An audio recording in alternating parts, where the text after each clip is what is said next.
Homeowners are holding on to their properties for longer than ever before. According to Cotality's latest report, the average hold period for profitable resales has reached a record 10 years.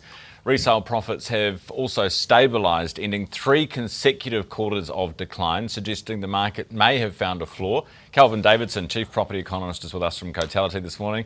Hey, Kelvin. Good morning. Good to see you as always. Hey, so, it makes sense. If you can't sell it for what you want to sell it or think it's worth, then you'll hold on to it for longer? Yeah, pretty much. In a market where property values are flat and some parts of the country are still rising a little bit, it's just going to take you longer to get that gain you might like. But also, deals are just taking a little bit longer too. So those hold periods are just stretching out a little bit. And big contrast between hold period for gains, which are about 10 years, and hold period for losses, which is sort of in that 3 to 4 year range. Pretty tough period over the past 3 to 4 years to have had to buy and sell in that short period of time, given property values have fallen. And what about the percentage of us who are selling for more than we bought for versus, a couple of years ago when it was almost 100%? Yeah, that's right. If you go back to fourth quarter of 2021, it was something like 99.5% of resellers sold for a price higher than what they originally paid.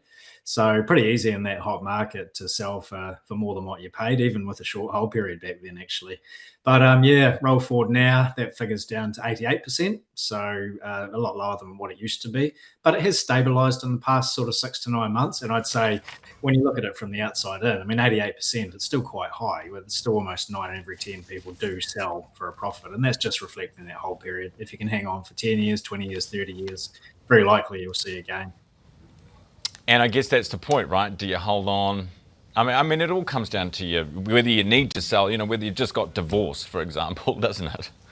Yeah, that's right. Yeah, and the people who have had to buy and sell in the past 3 to 4 years probably didn't intend to do that.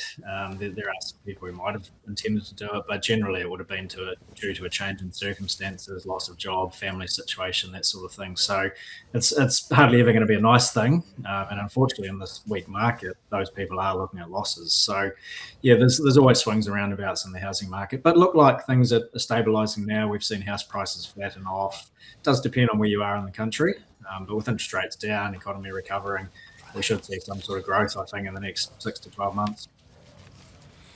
Hey, appreciate your time this morning. Thanks so much for being with me, Kelvin. Kelvin Davidson, Chief Property Economist at Cotality.